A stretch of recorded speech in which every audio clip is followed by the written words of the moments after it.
Bab 26 ditransfer ke kelas kunci. Perhatian semua orang beralih ke Su Xiaona. Su Xiaona menunjuk Fang Yu dan berkata, semua orang tahu bahwa nilai Fang Yu dalam 2 tahun terakhir di sekolah menengah hanya rata-rata. Bagaimana dia bisa tiba-tiba mendapat nilai tinggi 723? Begitu kata-kata itu diucapkan, semua orang tersadar dan mendapati hal itu memang aneh. Fang Yu selalu berada di peringkat ke-30 di kelas, yaitu sekitar 400 poin. Kali ini ia memperoleh 723 poin, yang merupakan peningkatan yang berlebihan. Jadi, menurutku Fang Yu menjiplak kertas ujian Tang Xiaorou untuk mendapatkan nilai ini. Guru, aku sangat meminta agar nilai Fang Yu dibatalkan. Su Xiaona menatap Huang Hai dan berkata, Guru, Fang Yu biasanya tidur di meja atau membaca novel selama kelas. Namun, dia berhasil mendapatkan 723 poin dengan cara menyontek. Keberadaan orang seperti dia merupakan penghinaan bagi siswa lain yang belajar dengan giat. Jiang Yue juga berdiri, menatap Fang Yu, dan berkata dengan keras. Guru, kami juga berpikir hasil Fang Yu harus dibatalkan. Dulu dia selalu berada di peringkat di bawahku, tapi sekarang dia tiba-tiba berada di peringkat pertama di kelas. Bagaimana ini mungkin? Guru, Fang Yu benar-benar curang. Banyak siswa yang sudah tidak senang dengan Fang Yu mulai membuat keributan. Inilah yang ingin dilihat Jiang Yue dan Su Xiaona. Jiang Yue menatap wajah Fang Yu yang tanpa ekspresi, sedikit godaan terpancar di matanya, dan hatinya dipenuhi dengan kenikmatan balas dendam. Masih berpura-pura tenang. Saya ingin melihat berapa lama kamu bisa berpura-pura. Saat semua orang mengepung Fang Yu, Fatih Liu tiba-tiba berdiri. Apa kau gila? Fang Yu mendapat 723 poin dalam ujian ini. 16 poin lebih tinggi dari Tang Xiaorou. Jika dia benar-benar menyalin kertas ujian Tang Xiaorou, bagaimana mungkin nilainya lebih tinggi dari Tang Xiaorou? Pergi salin kertas ujian 723 poin dan tunjukkan padaku. Begitu kata-kata ini keluar, suara-suara di kelas yang menyerang Fang Yu menjadi jauh lebih pelan. Apa yang dikatakan Fatih Liu masuk akal.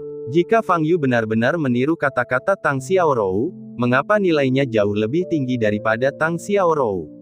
Bahkan mendapat tempat pertama di kelas. Bagaimana mungkin? Setelah Wan Fang Yu selesai menyalin, dia melihat bahwa Tang Xiaorou telah membuat beberapa kesalahan yang jelas, jadi dia sendiri yang mengubah jawabannya. Itu hanya 16 poin. Jika dia dapat menemukan beberapa kamu sengaja menjiplak untuk Fang Yu. Jiang Yue mencibir. Kau, wajah Tang Xiaorou memerah dan dia melotot ke arah Jiang Yue. Apakah aku gagal membuktikan ketidakbersalahan Fang Yu, tetapi juga membuat orang merasa semakin aneh? Dia hanya menghabiskan kata-kata Tang Xiaorou, wajah Huang Hai menjadi gelap. Fang Yu, ikut aku ke kantor. Siswa lain bisa belajar sendiri. Setelah mengatakan itu, Huang Hai meninggalkan kelas. Fang Yu menghela napas, menutup novelnya, menatap Tang Xiaorou, dan berkata, aku penasaran dengan cara kerja otakmu. Tetapi apa yang kukatakan adalah kebenaran. Tang Xiaorou berkata dengan sedih. Fang Yu berdiri dan mengikuti Huang Hai keluar kelas. Terdengar sorak-sorai bercanda dari kelas, dan beberapa orang malah bertepuk tangan. Fang Yu akhirnya dalam masalah. Fang Yu, katakan sejujurnya, apakah kamu berbuat curang? Huang Hai bertanya dengan muram di kantor. Tidak, jawab Fang Yu. Jika kamu jujur, yang bisa kulakukan hanyalah membatalkan nilaimu. Namun, jika kamu tidak jujur dan kemudian aku tahu kamu berbuat curang, konsekuensinya akan sangat serius, kata Huang Hai dengan suara berat. Kalau begitu kau periksa saja, kata Fang Yu. Ketika Fang Yu masih muda, ketika dia berusia sekitar 2 atau 3.000 tahun, dia adalah orang yang sangat rajin belajar. Saat itu, ia berharap dapat memanfaatkan belajar untuk mengalihkan keinginan dan perhatiannya dari masa pembangunan pondasi. Selama itu, Fang Yu membaca berbagai macam buku dari zaman kuno dan modern, baik di dalam maupun luar negeri, dan mempelajari hampir semua ilmu yang bisa dipelajari. Tidak berlebihan jika dikatakan bahwa ia mengetahui segala hal tentang astronomi dan geografi. Beberapa pengetahuan sekolah menengah hanyalah permainan anak-anak bagi Fang Yu.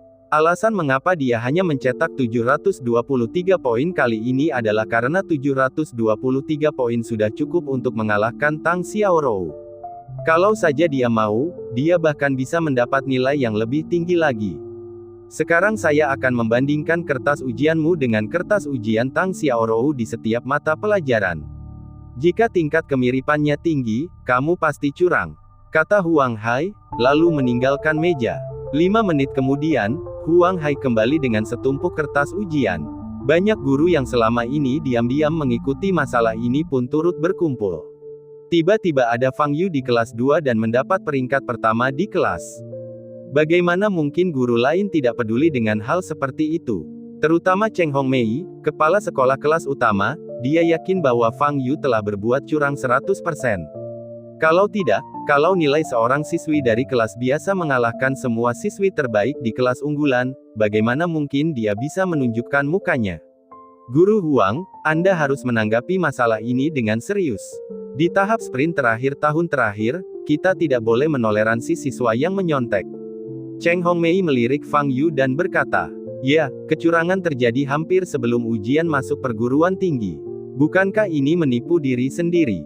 Yang terpenting adalah jika kita tidak memberikan penjelasan kepada siswa tentang hal ini, itu akan memengaruhi semangat belajar mereka," kata Hubo, seorang guru matematika di kelas utama. Benar sekali. Beberapa guru lainnya menimpali. Dingran juga berada di antara kelompok guru ini, tetapi dia tidak berbicara. Dia hanya menatap Fang Yu yang tidak mengatakan sepatah kata pun. Siswa ini terlihat sangat familiar. Huang Hai dengan hati-hati membandingkan kertas ujian Tang Xiaorou dan Fang Yu, dan ekspresinya berangsur-angsur menjadi aneh. Setelah membandingkan kertas ujian komprehensif, dia mengangkat kepalanya dan melirik Fang Yu, matanya penuh keterkejutan. "Guru Huang, apa yang terjadi? Apakah dia berbuat curang?" Cheng Hongmei bertanya dengan cemas. Huang Hai menarik napas dalam-dalam, lalu menggelengkan kepalanya dan berkata, tidak ada kecurangan sama sekali." "Bagaimana mungkin? Coba aku lihat." Cheng Hongmei mengambil kertas ujian di meja Huang Hai dan membandingkannya dengan hati-hati. Kecuali untuk soal pilihan ganda dengan jawaban unik, Fang Yu dan Tang Xiaorou memiliki metode yang sangat berbeda dalam menyelesaikan soal perhitungan dan aplikasi. Fang Yu menggunakan cara lain yang lebih jelas dan ringkas untuk menyelesaikan masalah, tanpa kesalahan. Cheng Hongmei mengambil lagi kertas ujian komprehensif dan kertas ujian bahasa Mandarin, dan hasilnya sama. Jawaban Fang Yu dan Tang Xiaorou benar-benar berbeda, dan jawaban Fang Yu lebih baik. Ini, Cheng Hongmei semakin terkejut saat membaca lebih lanjut, karena jawaban Fang Yu sangat brilian. "Ketika saya sedang menilai kertas ujian, saya merasa bahwa dia melakukannya dengan sangat baik. Namun karena kertas ujian itu disegel dengan nama, saya tidak tahu kertas ujian siapa itu." Saat itu, Zhu Jianliang, guru matematika kelas 2, berkata, "Ya, ketika saya sedang mengoreksi makalah, saya juga menemukan seorang siswa yang hasil bacaan dan karangannya sangat bagus, ternyata itu adalah hasil karya Fang Yu." Cao Dan, guru bahasa Mandarin kelas 2, juga berkata. Huang Hai menatap Fang Yu, sejenak tidak tahu harus berkata apa. "Fang Yu, kamu kembali dulu. Aku salah karena meragukanmu sebelumnya. Maaf. Aku akan membersihkan namamu di depan seluruh kelas nanti," kata Huang Hai setelah hening sejenak. "Baiklah." Fang Yu berbalik dan pergi. Dingran menatap punggung Fang Yu yang menjauh, dan tiba-tiba sebuah ide terlintas di benaknya. Dia tiba-tiba teringat apa yang terjadi sore itu. Siswa ini, ya Tuhan, saya ingat dia sepertinya tertabrak truk, dan kemudian, semakin Dingran mengingatnya, semakin takut dan ngeri ia jadinya. Ketika Fang Yu kembali ke kelas, dia disambut dengan tatapan mengejek. "Anjing penipu, beraninya kau kembali," kata Jiang Yue sinis. Fang Yu mengabaikannya dan berjalan kembali ke tempat duduknya. "Apakah kamu baik-baik saja?" Tang Xiaorou bertanya dengan cemas. "Ada apa?" Fang Yu bertanya balik. Kurang dari 5 menit setelah Fang Yu duduk, Huang Hai tiba di pintu kelas. Fang Yu dan Tang Xiaorou, keluarlah sebentar, teriak Huang Hai. Tang Xiaorou melirik Fang Yu, berpikir sesuatu telah terjadi. Mungkinkah Fang Yu benar-benar menjiplaknya? Mustahil. Saat keduanya berjalan keluar kelas, kelas langsung menjadi semarak seperti panci yang mendidih. Hahaha, Fang Yu Zhen ketahuan curang. Bahkan Tang Xiaorou pun ditegur. Menurutku, Tang Xiaorou lah yang sengaja membiarkan Fang Yu menjiplak. Dia pantas mendapatkannya. Aku benar-benar tidak sabar untuk melihat bagaimana mereka berakhir. Kali ini, semua orang di kelas tahu tentang ini. Tang Xiaorou tidak bisa mengandalkan keluarga Tang untuk melindunginya lagi, kan? Su Xiaona mencubit wajah Jiang Yue dan berkata, Yue Wei, aku bilang aku akan membantumu membalas dendam, kan? Jiang Yue merasa senang dan puas, lalu berkata sambil tersenyum, Xiaona, kamu yang terbaik bagiku. Di luar kelas, Huang Hai memandang Tang Xiaorou dan Fang Yu dan berkata, Departemen Pengajaran baru saja memberi tahu saya. Karena nilai kalian terlalu bagus, tidak cocok bagi kalian untuk tetap berada di kelas 2. Departemen Pengajaran telah memindahkan kalian berdua ke kelas utama. Hah? Tang Xiaorou awalnya mengira sesuatu telah terjadi, tetapi ternyata dia harus dipindahkan kembali ke kelas kunci. Setelah kelas, kalian dapat memindahkan buku-buku kalian dan berganti kelas, kata Huang Hai. Melihat Fang Yu dan Tang Xiaorou tidak keberatan, Huang Hai berjalan ke ruang kelas yang luar biasa ramai dan berkata dengan keras, diam, ada yang perlu aku klarifikasi.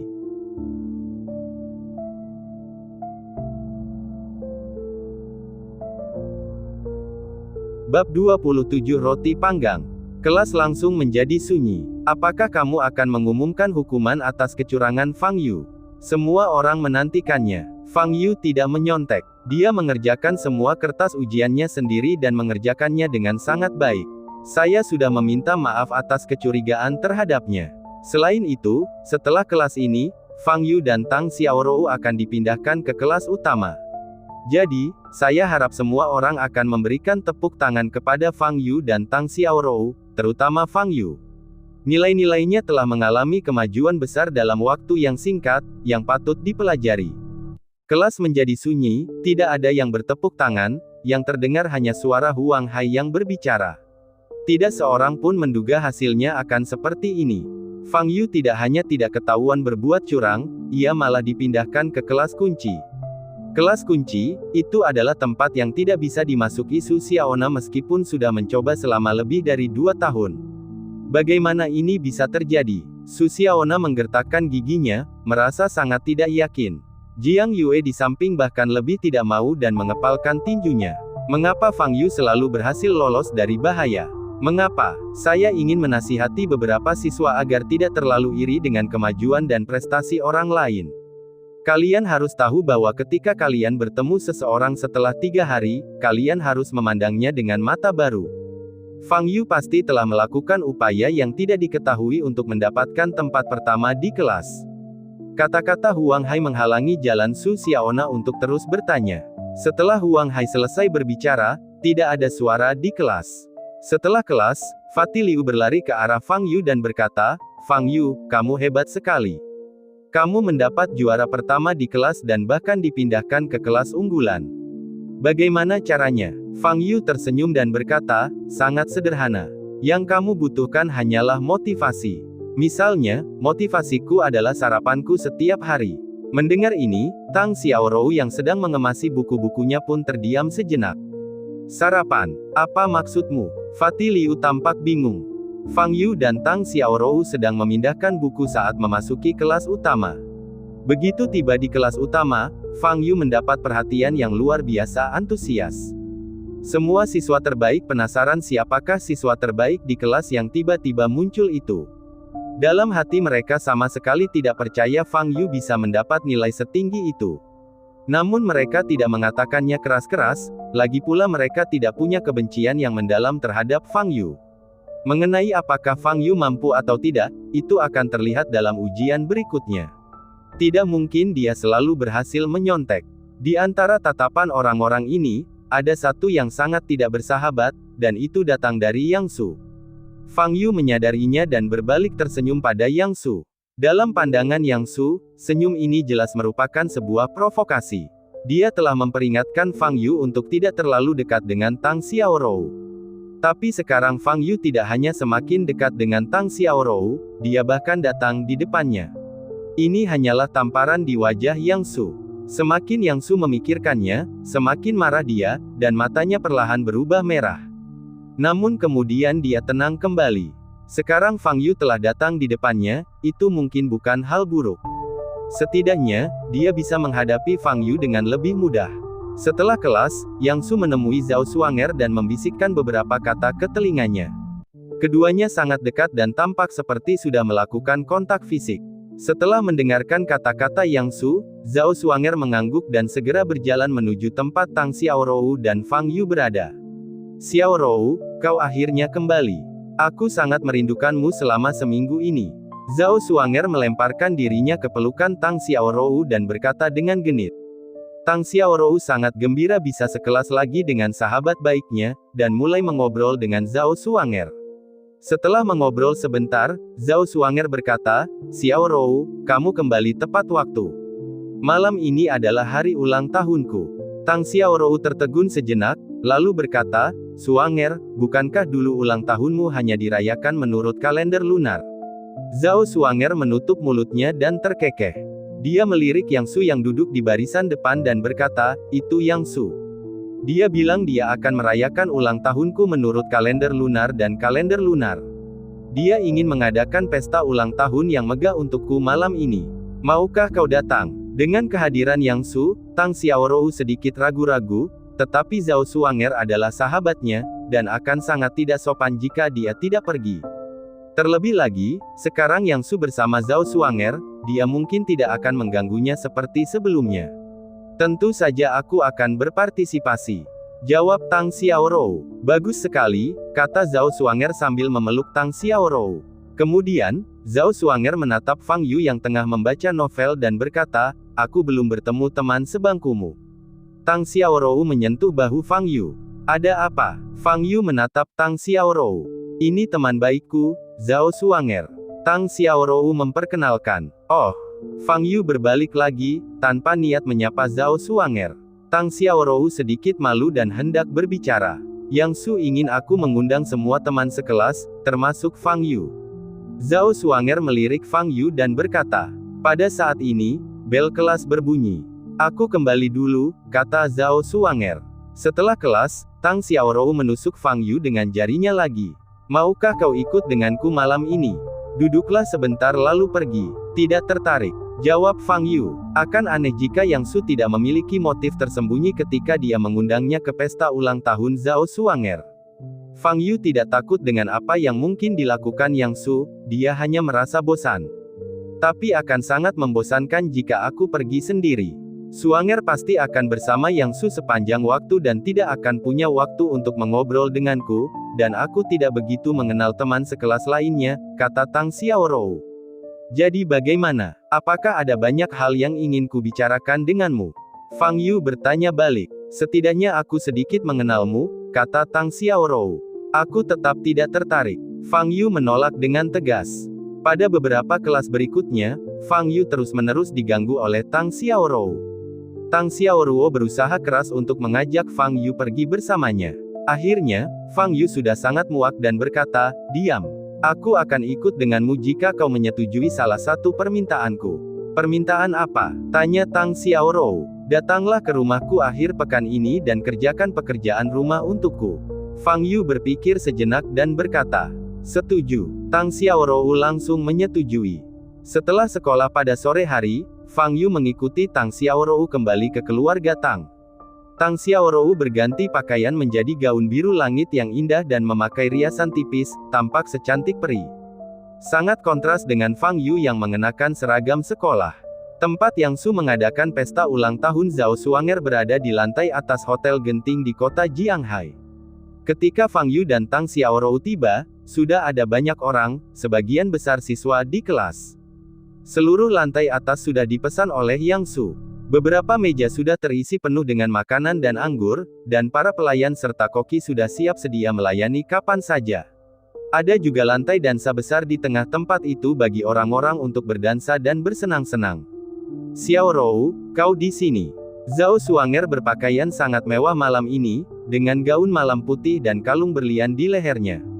Tetapi dibandingkan dengan Tang Xiaorou, Zhao Xuanger masih jauh lebih rendah. Saat Tang Xiaorou dan Zhao Xuanger tengah mengobrol, Yang Su yang mengenakan jas juga berjalan mendekat.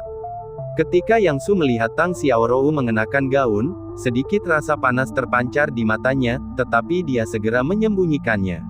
Selamat datang di pesta ulang tahun Suanger, ucap Yang Su sambil tersenyum sopan. Tang Xiaorou memandang Yang Su dan Zhao Suanger dan merasa bahwa mereka memang pasangan yang cocok. Namun, Tang Xiaorou masih merasa agak aneh bahwa mereka berdua telah berkembang hingga titik ini hanya dalam beberapa hari. Tapi mungkin ini cinta. Selama Anda bertemu orang yang tepat, percikan cinta akan langsung muncul. Tang Xiaorou dengan tulus mendoakan kebahagiaan Zhao Suanger dan Yang Su. Kamu bisa bermain di sini sekarang. Aku akan pergi dan menyapa siswa lainnya, kata Zhao Suanger kepada Tang Xiaorou, lalu pergi bersama Yang Su. Dari awal hingga akhir, mereka memperlakukan Fang Yu seperti udara. Fang Yu sudah mengantisipasi situasi ini. Dia sama sekali tidak peduli dengan tipu daya bocah-bocah kecil ini. Perhatiannya tertuju pada makanan. Fang Yu berjalan menuju meja makan dengan berbagai makanan dan mulai makan. Yang Su, yang sedang berbicara dengan siswa lain, melirik Fang Yu dan mencibir. Itu benar-benar gaya redneck. Seperti yang diharapkan dari Yang Su, dia benar-benar kaya dan berkuasa.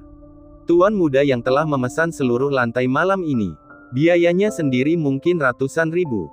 Dengan status tuan muda yang, ratusan ribu bukanlah apa-apa. Sebagian besar siswa di kelas tersebut belum pernah melihat pemandangan semewah itu. Mereka melihat sekeliling dan mendesak kagum. Menghadapi pujian dan sanjungan dari teman-teman sekelasnya, mata Zhao Suanger dipenuhi dengan kebanggaan dan kehormatan. Inilah kehidupan yang telah lama diimpikannya. Dia telah lama mencintai Yang Su secara diam-diam, dan akhirnya mendapat tanggapan. Jika dia berhasil menikah dengan keluarga yang di masa depan, statusnya akan setara dengan wanita kaya seperti Tang Xiaorou. Tang Xiaorou menyapa beberapa teman sekelas dan mengobrol sebentar, lalu berbalik dan mendapati Fang Yu telah pergi. Menoleh ke sekelilingnya, dia melihat Fang Yu tengah memakan steak dalam suapan besar. Tang Xiaorou hendak berjalan mendekat ketika lampu di tempat itu tiba-tiba mati, hanya menyisakan seberkas cahaya pada Yang Su dan Zhao Suanger. Saya senang semua orang bisa datang ke pesta ulang tahun Suanger malam ini. Sebagai pacar Suanger, izinkan saya bersulang untuk kalian semua dengan segelas anggur. Yang Su mengambil segelas anggur merah di tangannya dan meminumnya dalam sekali teguk. Tepuk tangan terdengar di mana-mana. Kita juga harus bersulang untuk anak laki-laki yang berulang tahun, Zhao Suanger dan Yang Su. Kata seorang anak laki-laki dengan suara keras. Oke, segerombolan orang berseru. Anak laki-laki itu berjalan mendekati Yang Su dan Zhao Suanger dan berkata, saya berharap Suanger akan menjadi semakin cantik, dan hidup bahagia selamanya bersama tuan muda Yang Su. Setelah berkata demikian, anak lelaki itu mendongakkan kepalanya dan meminum anggur di tangannya, yang menyebabkan tepuk tangan meriah lagi. Setelah itu, semua orang bergantian bersulang untuk Yang Su dan Zhao Suanger serta mengucapkan beberapa kata ucapan selamat. Tang Xiaorou juga melangkah maju untuk bersulang, Suanger, aku berharap kamu dan Yang Su bisa bahagia selamanya.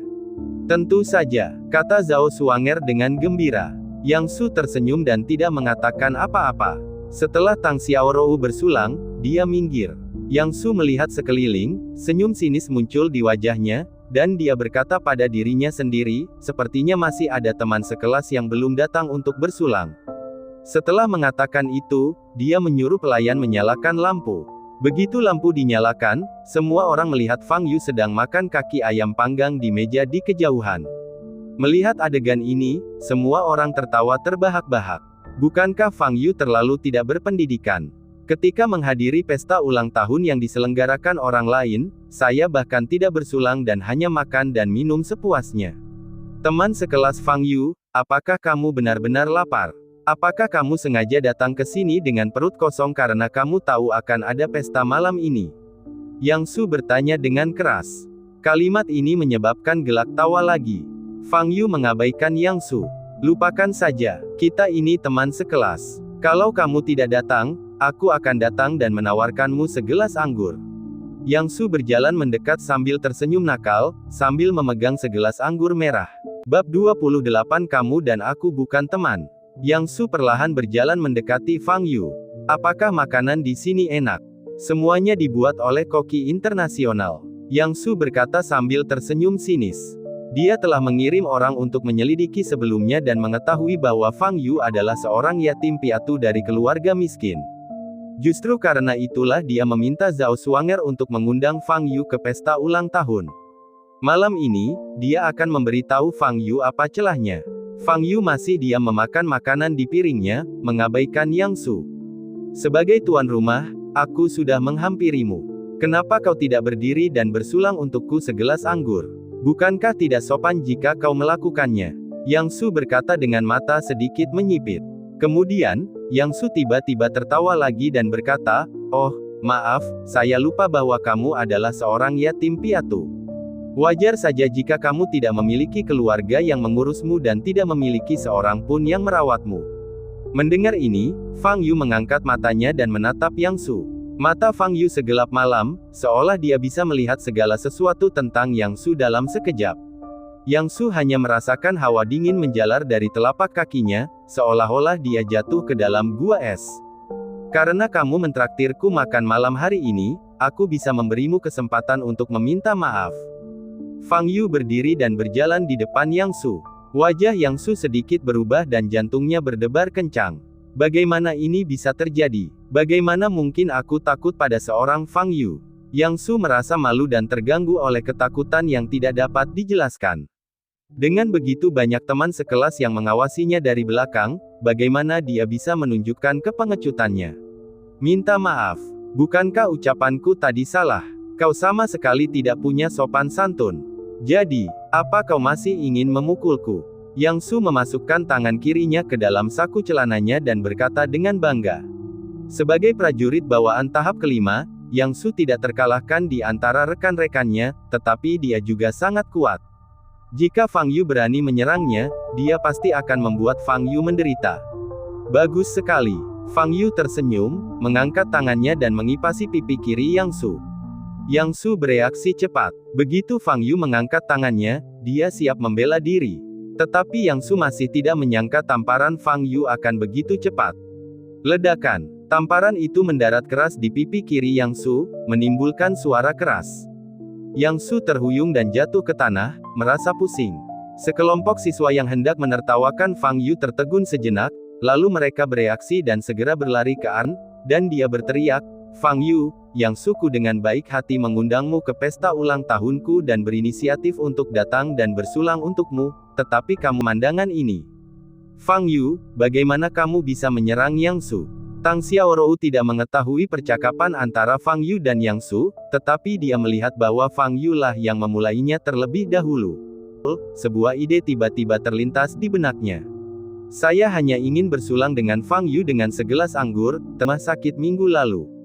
Bagaimana orang yang tidak berpendidikan seperti itu bisa dipindahkan ke kelas utama kita? Apa yang dipikirkan oleh para pemimpin sekolah?" Para siswa di kelas itu marah, dan banyak dari mereka yang mengutuk Fang Yu. Yang Su adalah tuan muda keluarga Yang. Ia bangsawan dan kaya. Ia sering mengundang mereka ke pertemuan dan pesta. Tentu saja, mereka berdiri di pihak Yang Su tanpa syarat. "Fang Yu, aku tidak tahu kesalahpahaman apa yang kau miliki tentangku. Bagaimana mungkin aku memandang rendah dirimu? Di mataku, semua teman sekelas sama saja. Sudah takdir kita bisa bertemu. Jika kau tidak senang datang ke pesta ulang tahun, kau bisa memberitahuku dan aku bisa membiarkanmu pergi. Tidak perlu menggunakan kekerasan." Yang Su berkata dengan lembut. "Su, jangan coba-coba berdebat dengan gangster ini. Kita panggil polisi saja. Biar polisi yang mengurusnya." Zhao Xuanger melotot ke arah Fang Yu dan berkata, "Tidak perlu. Aku yakin Fang Yu tidak melakukannya dengan sengaja. Dia hanya tidak bisa mengendalikan emosinya." Yang Su melambaikan tangannya dan berkata. Pada saat yang sama, Yang Su mengamati Tang Xiaorou dari sudut matanya, dan benar saja, dia melihat bahwa kulit Tang Xiaorou semakin lama semakin memburuk. "Berhasil. Tapi wajahmu." Zhao Xuanger merasa sangat tertekan. "Tidak apa-apa, cukup oleskan minyak obat dan akan baik-baik saja dalam 2 hari." Yang Su berdiri dari tanah dan berjalan di depan Fang Yu lagi. "Fang Yu, jika kamu tidak puas, katakan saja dengan lantang. Jangan bertindak gegabah lagi. Untungnya, kamu bertemu denganku kali ini. Jika kamu menyerang orang lain, konsekuensinya akan sangat serius." Yang Su berkata dengan tulus. "Tuan muda yang sangat murah hati. Jika saya pasti akan melawan dan memukul Fang Yu sampai dia memohon belas kasihan." Ya, tuan muda yang sangat kuat. Jika dia benar-benar melawan, Fang Yu harus pergi ke rumah sakit malam ini. Katakan padaku, tuan muda yang adalah orang yang baik, tetapi Fang Yu benar-benar memukulnya. Apa yang sebenarnya dia pikirkan? Menurutku itu hanya rasa cemburu. Dia cemburu karena tuan muda yang kaya, dan tuan muda yang lebih tinggi dan lebih tampan darinya. Dia merasa tidak seimbang. Teman-teman sekelasnya di sekitar berbicara dengan keras, tidak takut Fang Yu akan mendengarnya. Fang Yu tidak mengatakan apa-apa sepanjang waktu. Dia hanya menonton penampilan Yang Su dengan tenang. Pada saat ini, Tang Xiaorou tiba-tiba berjalan mendekati Fang Yu dan berkata, "Fang Yu, minta maaf pada Yang Su." Fang Yu menyipitkan matanya dan menatap Tang Xiaorou tanpa mengucapkan sepatah kata pun. "Cepat dan minta maaf pada Yang Su. Kamu salah." Tang Xiaorou mengangkat kepalanya, menatap langsung ke arah Fang Yu, dan meninggikan suaranya. Melihat pemandangan ini, sedikit rasa bangga terpancar di mata Yang Su. Inilah sebabnya dia bertindak, dia ingin menciptakan konflik antara Fang Yu dan Tang Xiaorou. Fang Yu masih tidak berbicara. Kau membiarkan tuan muda yang terluka parah, dan kau bahkan tidak mengucapkan sepatah kata pun permintaan maaf. Kau ini manusia atau binatang? Benar sekali, tuan muda yang bahkan tidak mau repot-repot mengejarmu, tapi kamu tetap tidak mau meminta maaf. Keluar dari sini sekarang juga jika kau tidak meminta maaf. Jangan makan makanan tuan muda yang lagi. Keluar. Seorang anak laki-laki memimpin dan yang lainnya mengikutinya. Keluar. Tang Xiaorou menatap Fang Yu dengan tatapan tegas, dan berkata, "Fang Yu, minta maaf pada Yang Su, semua orang akan memaafkanmu, dan Yang Su tidak akan mengungkit masalah ini lebih jauh." Fang Yu dibawa ke pesta oleh Tang Xiaorou. Dia menyerang Yang Su, dan Tang Xiaorou harus memberi Zhao Xuanger penjelasan. Di satu sisi adalah sahabatnya, dan di sisi lain adalah Fang Yu. Jika Yang Su salah dalam masalah ini, Tang Xiaorou akan berdiri di pihak Fang Yu tanpa ragu-ragu. Tetapi semua orang melihat bahwa Yang Su hanya ingin bersulang untuk Fang Yu dan tidak melakukan hal lain, tetapi Fang Yu menyerang Yang Su. Dalam kasus ini, Fang Yu lah yang salah. Melihat ekspresi Zhao Xuanger yang marah dan tertekan, Tang Xiaorou tidak punya pilihan selain membuat Fang Yu meminta maaf. "Xiaorou, kau tidak perlu bicara apa-apa lagi padanya. Dia pria rendahan dan tidak berguna. Biarkan dia keluar dan jangan ganggu pesta ulang tahun kita di sini," kata seorang gadis. "Ya, keluarkan dia," teriak para siswa di kelas itu lagi. Fang Yu berdiri di sana sendirian, dengan orang-orang di depannya datang untuk menyerangnya. "Fang Yu, kalau kau tidak minta maaf, kita tidak akan berteman lagi," ucap Tang Xiaorou dengan wajah pucat dan gigi terkatup. Fang Yu melirik Tang Xiaorou dengan acuh tak acuh dan berkata, "Kamu dan aku bukan teman." Setelah mengatakan itu, Fang Yu berbalik dan pergi. Melihat punggung Fang Yu yang tampak kesepian saat dia pergi, Tang Xiaorou merasa seolah ada tali di hatinya yang putus. "Keluar, keluar!" Para siswa di kelas itu masih berteriak serempak hingga Fang Yu keluar dari tempat pesta, lalu terdengar sorak-sorai. Dewa wabah ini akhirnya pergi. Tang Xiaorou berdiri di sana, wajahnya pucat. Dia tidak menyangka segala sesuatunya akan menjadi seperti ini. Yang Su menatap Tang Xiaorou seperti ini, dengan sedikit godaan di matanya. Efek pesta ulang tahun malam ini lebih baik dari yang dibayangkannya, dan Fang Yu langsung diusir. Selanjutnya, dia hanya harus menemukan cara untuk mendapatkan Tang Xiaorou. "Xiaorou, jangan khawatirkan pria itu. Anggap saja dia tidak ada mulai sekarang." Zhao Xuanger melangkah maju dan menepuk bahu Tang Xiaorou. Tang Xiaorou menoleh, menatap Zhao Xuanger, dan berkata dengan lembut, "Xuanger, aku minta maaf atas nama Fang Yu. Malam ini adalah pesta ulang tahunmu, tapi tidak apa-apa, kita berteman baik." Karena Yang Su mengatakan dia tidak akan melanjutkan masalah ini, itu hanya masalah kecil. Zhao Xuanger berkata sambil tersenyum.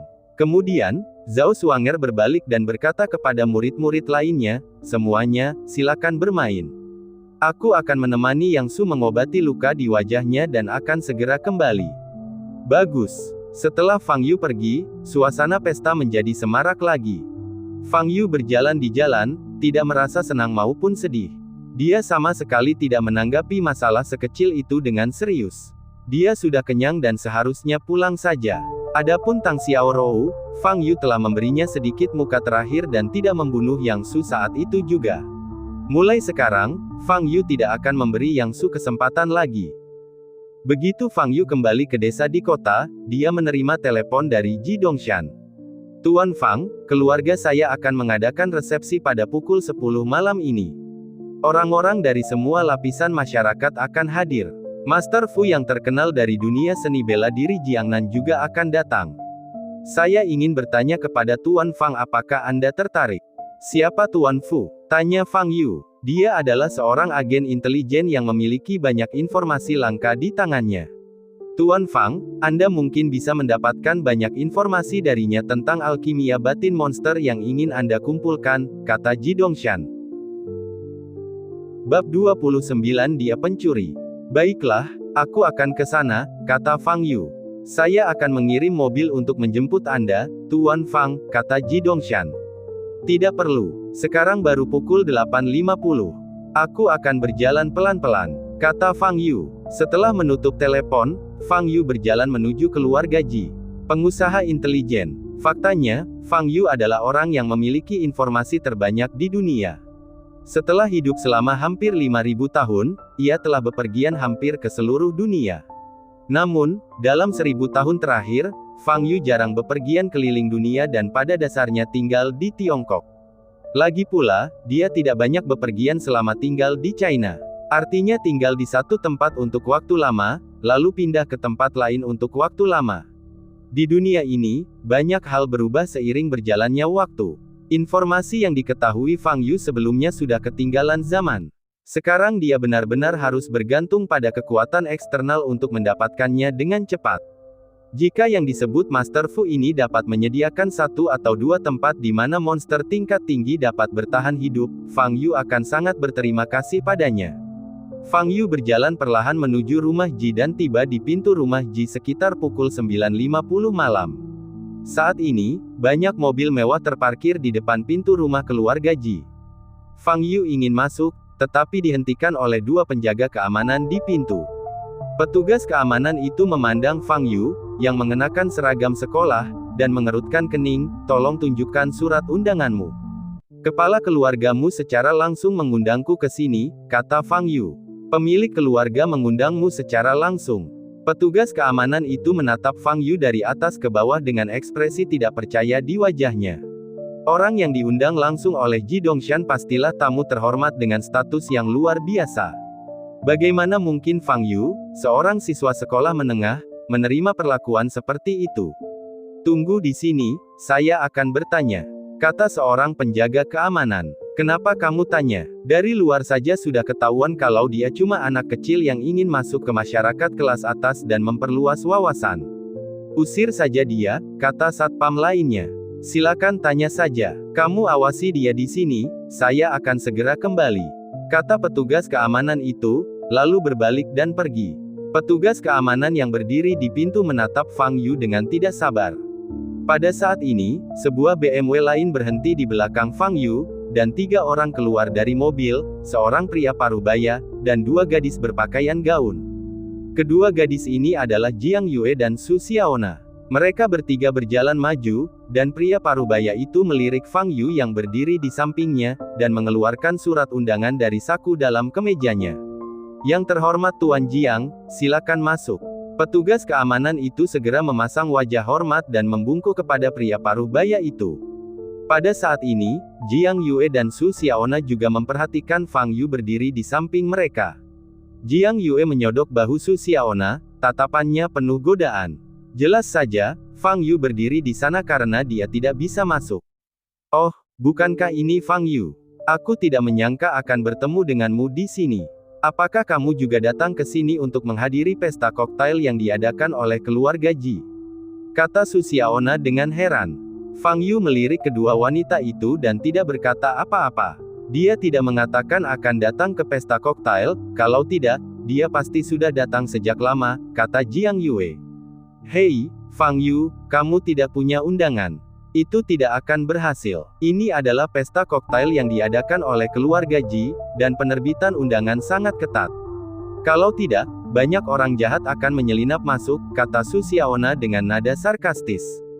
Jika kamu tidak punya surat undangan, cepatlah pergi. Nanti satpam akan mengusirmu, kata Jiang Yue dengan nada sinis. Masuklah, pesta koktail akan segera dimulai, kata ayah Jiang Yue, Jiang Zhenlong. Berdiri saja di sini dan tunggu angin barat laut. Aku ingin melihat bagaimana kau bisa masuk. Jiang Yue dan Su Xiaona menatap Fang Yu dengan bercanda lagi, lalu mengikuti Jiang Zhenlong ke dalam keluarga Ji. Fang Yu berdiri di sana seperti orang bodoh. Su Xiaona mencibir. Haha, kamu mau datang ke pesta koktail tanpa diundang. Apa kamu benar-benar berpikir tidak ada halangan untuk masuk ke kelas atas? Kata Jiang Yue. Apakah itu teman sekelasmu tadi? Jiang Zhenlong menoleh dan bertanya. Bukan teman sekelas, hanya pecundang, kata Jiang Yue. Jiang Zhenlong mengangguk dan berkata, kau benar-benar tidak boleh terlalu dekat dengan teman sekelas seperti ini. Masyarakat terbagi menjadi beberapa kelas. Kelas bawah dan kelas atas adalah dua dunia yang berbeda. Tidak perlu bergaul dengan orang-orang dari kelas bawah, karena mereka tidak akan membantumu, tetapi hanya akan mencari bantuanmu. Jiang Yue dan Su Xiaona setuju dan mengangguk. Nanti kalau kamu ikut pesta koktail, ngobrol lebih banyak dengan anggota keluarga itu dan cobalah masuk ke lingkungan sosial mereka. Ini akan sangat bermanfaat bagimu. Ayah juga melakukan hal yang sama di masa lalunya, dan begitulah cara dia perlahan-lahan masuk ke kelas atas. Jiang Zhenlong berkata lagi. Fang Yu menunggu sekitar 5 menit dan melihat Ji Dongshan bergegas keluar. Bajingan, Tuan Fang adalah dermawan besar bagi keluarga Ji kita, dan kau benar-benar membuatnya menunggu di sini begitu lama. Kau benar-benar bajingan. Ji Dongshan dengan marah memarahi kedua penjaga keamanan itu. Petugas keamanan yang sebelumnya tampak tidak sabar, kini cepat-cepat membungkuk kepada Fang Yu, dahinya dipenuhi keringat dingin. Tuan Fang, saya benar-benar minta maaf. Saya lalai sesaat dan lupa memberitahu petugas keamanan. Ji Dongshan juga tampak meminta maaf dan meminta maaf kepada Fang Yu. Tidak apa-apa, masuklah, kata Fang Yu. Ji Dongshan menemani Fang Yu masuk. Ketika mereka melewati dua orang penjaga keamanan yang membungkuk dan tidak berani berdiri, dia berkata dengan suara yang dalam, setelah malam ini, kalian berdua akan diskors selama sebulan dan bonus kalian selama 3 bulan akan dipotong. Kedua penjaga keamanan itu gemetar seluruh tubuhnya dan wajah mereka menjadi pucat. Mereka tidak pernah membayangkan bahwa Fang Yu yang mengenakan seragam sekolah memiliki status yang begitu mulia. Tuan Ji, tidak perlu menghukum mereka. Aku tidak menganggapnya serius. Fang Yu melambaikan tangannya dan berkata, orang-orang sombong, dan kedua penjaga keamanan itu bersikap biasa saja terhadap Fang Yu. Sikap mereka tidak terlalu buruk dan mereka tidak melakukan kesalahan apapun. Jika memang ada kesalahan, itu semua karena kelalaian Ji Dongshan. Tidak perlu menghukum kedua petugas keamanan itu. Ji Dongshan mendengus dingin dan berkata, mengapa kamu tidak berterima kasih kepada Tuan Fang? Terima kasih, Tuan Fang, terima kasih, Tuan Fang. Kedua penjaga keamanan itu berterima kasih kepada Fang Yu dari lubuk hati mereka dan terus membungkuk padanya. Tuan Fang, Tuan Fu sudah tiba, tetapi saat ini dia sedang minum-minum dan bermain kartu dengan yang lain. Saya akan mengajak Anda menemuinya nanti, kata Ji Dongshan. Baiklah, pergilah dan lakukan urusanmu dulu. Aku akan pergi sendiri, kata Fang Yu. Kemudian, Fang Yu berjalan ke area mencicipi anggur. Ada beberapa bartender yang siap menyajikan koktail kepada tamu. Fang Yu mengambil segelas anggur buah dan meminumnya sambil berjalan di tempat tersebut.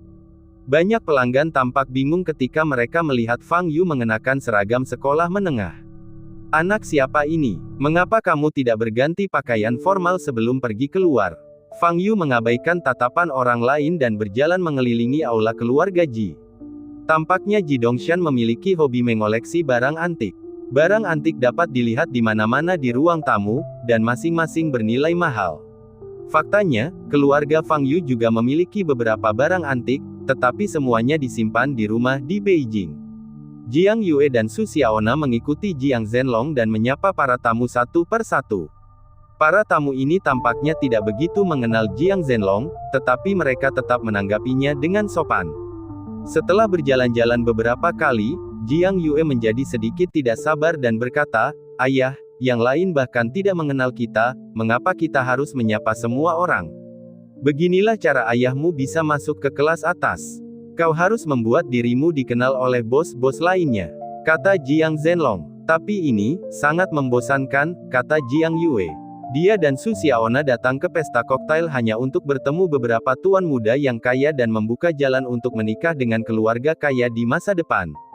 Jiang Zhenlong baru saja hendak memberi Jiang Yue pelajaran ketika dia tiba-tiba melihat seorang pemuda tidak jauh darinya dan matanya berbinar.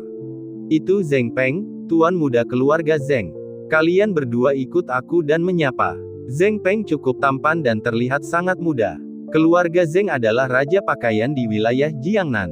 Aset keluarga itu lebih dari 10 miliar. Jika kamu bisa menghubungi Zheng Peng, kamu tidak perlu khawatir tentang sisa hidupmu. Jiang Zhenlong berkata dengan suara rendah. Ketiga pria itu menghampiri Zheng Peng dan menyapanya. Orang tidak berguna lainnya yang hanya ingin membuat dirinya dikenal. Zheng Peng menatap Jiang Zhenlong di depannya dengan tatapan jijik. Tetapi ketika dia melihat Jiang Yue di samping Jiang Zhenlong, matanya berbinar. Gadis ini cantik dan tidak masalah jika kita bersenang-senang dengannya. Siapa namamu? Tanya Zheng Peng. Apakah kau bertanya padaku? Jiang Yue merasa tersanjung. Ya, Zheng Peng berkata sambil tersenyum. Namaku Jiang Yue, kata Jiang Yue sambil menahan rasa gembira di hatinya. Kamu sangat cantik. Zheng Peng memuji lagi. Benarkah? Benarkah? Jiang Yue menyentuh wajahnya dan merasakan pipinya memanas. Baiklah, jika kau suka, aku bisa mengajakmu jalan-jalan setelah pesta koktail malam ini, kata Zheng Peng. Petik 2. Tentu saja aku mau. Jiang Yue langsung setuju, wajahnya memerah karena kegembiraan. Keduanya mengobrol dengan riang. Jiang Zhenlong tersenyum dan sangat puas dengan penampilan Jiang Yue. Su Xiaona yang berdiri di samping merasa diabaikan dan sedikit kecewa. Dia melirik ke samping dan melihat Fang Yu sedang melihat barang antik. Bagaimana dia bisa masuk padahal jelas-jelas dia tidak punya undangan? Mungkinkah dia menghindari petugas keamanan dan menyelinap masuk? Dia sedang melihat barang antik itu sekarang. Apakah dia ingin mencurinya? Tepat saat Su Xiaona tengah berpikir, teriakan terkejut tiba-tiba datang dari segala penjuru. Nona Ji sedang turun. Zheng Peng yang tengah asyik mengobrol dengan Jiang Yue mendengar suara itu dan langsung menoleh untuk melihat Ji Rumei menuruni tangga. Ji Rumei mengenakan gaun ungu, rambut hitam legamnya diikat di kepalanya dan wajahnya dirias tipis, tampak sempurna dan lembut. Kulitnya lebih putih dari salju dan tampak berkilau dalam gaun ungu. Dia menuruni tangga perlahan dengan sepasang sepatu hak tinggi, menarik perhatian semua tamu di aula. Sejak dia muncul, wanita lain yang hadir merasa hancur. Zheng Peng menatap Ji Rumei dengan mata menyala-nyala. Tuan Zheng, apa yang baru saja kita bicarakan? Melihat mata Zheng Peng, Jiang Yue merasa sedikit tidak nyaman dan ingin terus mengobrol dengan Zheng Peng. Jangan katakan apapun dulu. Zheng Peng berbalik dan menatap Jiang Yue dengan tatapan dingin di matanya. Dibandingkan dengan Ji Rumei, Jiang Yue masih terlalu biasa. Hati Jiang Yue hancur ketika dia melihat perubahan sikap Zheng Peng. Pada saat ini, Su Xiaona kembali sadar dan membisikkan beberapa kata ke telinga Jiang Yue. Jiang Yue tertegun, lalu melihat ke arah yang ditunjuk Su Xiaona, dan memang melihat Fang Yu. Berani menyelinap ke pesta koktail Ji. Aku ingin melihat bagaimana kamu mati. Jiang Yue sangat marah saat ini, dan kemunculan Fang Yu membantunya melampiaskan amarahnya. Jiang Yue mengucapkan beberapa patah kata lagi kepada Jiang Zhenlong, yang juga melihat Fang Yu tidak jauh dari situ. Dia menyipitkan matanya dan berkata, Nona Ji ada di sini. Ayo kita beritahu dia. Ini kesempatan bagus untuk pamer di depan keluarga Ji. Jadi, Jiang Zhenlong membawa Jiang Yue dan Su Xiaona dan berjalan menuju Ji Rumei.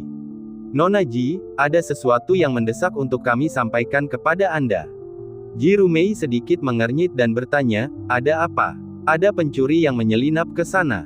Jiang Yue menunjuk Fang Yu yang sedang melihat vas antik dan berkata dengan keras. Bab 30 tidak ada. Suara Jiang Yue begitu keras sehingga langsung menarik perhatian semua tamu di aula. Semua orang mengikuti arah yang ditunjuknya dan melihat Fang Yu mengenakan seragam sekolah. Banyak tamu telah memperhatikan Fang Yu yang tidak selaras dengan orang lain yang hadir. Apakah orang ini pencuri? Itu sungguh mungkin.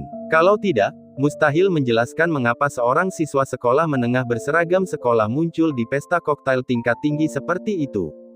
Fang Yu mendengar suara Jiang Yue dan berbalik. Apakah itu Tuan Fang? Raut wajah Ji Rumei sedikit berubah dan dia langsung melangkah maju. Jiang Yue menatap Fang Yu, matanya penuh godaan. Kau ditangkap oleh wanita tertua di keluarga Ji sendiri. Sekarang biarkan aku menunjukkan padamu bagaimana kau mati. Keluarga Ji adalah salah satu keluarga terkaya di Jiangnan. Jika Fang Yu tertangkap sebagai pencuri di sini, bahkan keluarga Tang tidak akan bisa menyelamatkannya. Tuan Fang, Anda sudah di sini. Ji Rumei membungkuk sedikit dan memberi hormat pada Fang Yu. Termasuk hari saat ia bertemu Baizan, Fang Yu telah menyelamatkan nyawanya 2 kali. Termasuk nyawa Ji Dongshan, sudah 3 kali. Jasa yang diberikan keluarga Ji kepada Fang Yu sulit untuk dibalas. Oleh karena itu, Fang Yu adalah tamu terhormat di antara tamu terhormat keluarga Ji, dan statusnya lebih tinggi daripada siapapun. Tapi sekarang, Fang Yu malah dianggap sebagai pencuri. Wajah Ji Rumei langsung berubah dingin. Mereka yang siap menonton pertunjukan tercengang ketika melihat Ji Rumei memberi hormat pada Fang Yu. Apa yang sedang terjadi? Ji Rumei adalah putri tertua dari keluarga Ji. Seberapa mulia statusnya? Siapapun di aula yang melihat Ji Rumei pasti bersikap hormat, tetapi Ji Rumei benar-benar memberi hormat kepada siswa berseragam sekolah. Siapa orang ini? Jiang Zhenlong, yang berada di belakang, mengubah ekspresinya saat melihat pemandangan ini. Melihat sikap hormat Ji Rumei terhadap Fang Yu, dia tahu bahwa dia mungkin telah melakukan sesuatu yang sangat bodoh. Jiang Yue masih sedikit bingung saat ini, dan mengingatkan dengan keras, Nona Ji, pria ini adalah pencuri. Jiang Zhenlong ingin menutup mulut Jiang Yue, tetapi terlambat dan wajahnya menjadi pucat. Sekarang sudah berakhir. Benar saja, saat Ji Rumei mendengar suara Jiang Yue, dia berbalik dengan wajah cantiknya yang merinding.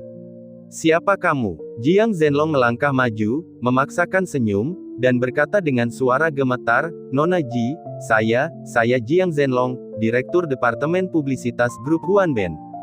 Huanben Group adalah perusahaan di bawah keluarga Ji. Bagaimana mungkin seorang supervisor saja, tetapi karena Anda telah membawa orang-orang ke sini, Anda harus mengatur mereka dengan baik. Tuan Fang adalah tamu terhormat keluarga Ji kita, maafkan kami. Melihat Fang Yu tidak bereaksi, Jiang Zhenlong menarik Jiang Yue dan Su Xiaona yang berdiri di sana dengan linglung, mendekat, menempelkan punggung mereka, dan membungkuk pada Fang Yu untuk meminta maaf. Wajah Jiang Yue pucat, dia menggertakkan giginya dan menolak untuk membungkuk. Memintanya meminta maaf kepada Fang Yu lebih menyakitkan daripada kematian. Apa yang kau lakukan? Minta maaf pada Tuan Fang segera, kata Jiang Zhenlong dengan marah. Aku tidak mau. Jiang Yue hendak berbicara. Ledakan.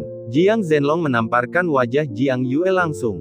Minta maaf padaku segera. Jiang Zhenlong menatap Jiang Yue dengan mata merah. Jiang Yue menutupi wajahnya dengan kedua tangannya, air mata mengalir di wajahnya. Dia menatap Zheng Peng dan berkata dengan keras, Tuan muda Zheng, tolong bantu saya. Jika Anda membantu saya akan menemani Anda malam ini. Zheng Peng tidak menyangka Jiang Yue akan mengatakan ini secara tiba-tiba, dan wajahnya berubah drastis. Bukankah ini mencoba mendatangkan masalah padanya? Aku membantumu. Aku membantu ibumu. Dasar jalang bau. Apa kau benar-benar merasa dirimu begitu berharga? Apa urusanku denganmu? Kau telah menyinggung tamu Nona Ji, jadi segera minta maaf padanya. Zheng Peng tidak lagi peduli dengan citranya dan mulai mengumpat. Dia tidak bisa membiarkan Ji Rumei berpikir bahwa dia bersekongkol dengan Jiang Zhenlong dan komplotannya, kalau tidak, akibatnya akan mengerikan. Wajah Jiang Yue pucat dan seluruh tubuhnya gemetar. Dia tidak pernah membayangkan hari ini akan tiba. Peristiwa itu sangat memalukan dan harga diri diinjak-injak dalam ke dalam bumi.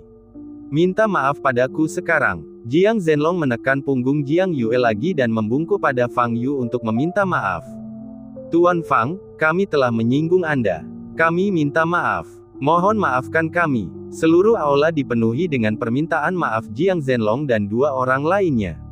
Di antara para penonton, banyak yang menunjukkan simpati, tetapi pandangan mata lebih banyak yang penuh dengan ejekan dan sarkasme. Inilah yang terjadi pada orang-orang yang bukan dari kelas ini dan mencoba memaksa masuk. Ketiga orang ini hanyalah badut di depan orang lain. Baiklah, biarkan mereka pergi. Mereka terlalu berisik. Fang Yu yang tadinya diam, berbicara. Ji Rumei memberi isyarat dan Jiang Zhenlong segera berhenti. Sejak saat ini, kamu telah resmi dikeluarkan dari grup Huanben dan kamu tidak perlu pergi bekerja besok, kata Ji Rumei ringan. Kalimat ini diucapkan dengan ringan, tetapi setiap katanya menyentuh hati Jiang Zhenlong. Dia dipecat. Dia bekerja tekun di grup Huanben selama hampir 10 tahun, dan mengandalkan koneksi untuk naik ke posisi supervisor yang menguntungkan. Tapi sekarang, dia dipecat. Kerja kerasnya hampir 10 tahun tidak menghasilkan apa-apa. Dia masih berutang jutaan untuk hipotek dan pinjaman mobil. Bagaimana dia harus mengatasinya? Jiang Zhenlong merasakan matanya menjadi gelap dan dia hampir pingsan. Menteri Zhao, Anda juga bertanggung jawab. Saya akan menskors Anda selama sebulan dan kembalilah untuk merenungkan diri Anda sendiri. Kata Ji Rumei lagi. Ya, Zhao Gang menjawab dengan wajah marah. Pada saat ini, dia berharap bisa mencekik Jiang Zhenlong sampai mati. Bawa mereka pergi. Ji Rumei memerintahkan petugas keamanan di sekitar aula untuk membawa Jiang Zhenlong yang putus asa dan 2 orang lainnya. Jiang Zhenlong dan 2 orang lainnya berjalan keluar dari gerbang keluarga Ji karena malu. Sepanjang jalan, mereka bertiga tidak berbicara, dan terjadilah keheningan. Berjalan ke depan mobil dan melihat BMW yang dibeli dengan pinjaman 500.000 yuan, hati Jiang Zhenlong hancur lagi. Setelah malam ini, dia tidak akan punya apa-apa. Pelaku semua ini tidak lain adalah Jiang Yue dan Su Xiaona. Ledakan. Jiang Zhenlong menamparkan Jiang Yue lagi. Jiang Yue menutupi wajahnya yang terbakar dengan tangannya, tatapannya kosong. Paman Jiang, berhentilah memukul Yue. Itu bukan urusannya. Su Xiaona menghentikannya. Jiang Zhenlong menatap Su Xiaona dengan mata merah. Jika kau tidak mengatakan bahwa Fang Yu hanyalah pecundang yang malang dan dia menyelinap ke keluarga Ji untuk mencuri barang-barang, tidak akan terjadi apa-apa malam ini. Kau tidak meninggalkanku apapun. Bahkan jika aku menghajar Jiang Yue sampai mati, aku tidak akan bisa menebus kekalahan hari ini. Kata Jiang Zhenlong dengan suara serak. Melihat ekspresi histeris Jiang Zhenlong, Su Xiaona menjadi pucat dan tidak berani berbicara lagi. Ledakan. Jiang Zhenlong membuka pintu mobil, masuk, dan mengusap pelipisnya dengan kuat. Dia harus menemukan cara untuk menebus kesalahannya. Memikirkan sikap hormat Ji Rumei terhadap Fang Yu, secercah cahaya melintas di mata Jiang Zhenlong. Inti dari segalanya terletak pada Fang Yu. Jika Fang Yu bersedia berbicara, semuanya bisa diselamatkan. Saat ini, Su Xiaona sedang membantu Jiang Yue masuk ke mobil. Kalian berdua, dengarkan aku. Jiang Zhenlong menoleh dan berkata. Keluarga Ji. Setelah Jiang Zhenlong dan 2 orang lainnya pergi, pesta koktail dilanjutkan. Namun, sebagian besar tamu membicarakan Fang Yu. Siapakah siswa berseragam sekolah ini? Mengapa Ji Rumei begitu menghormatinya?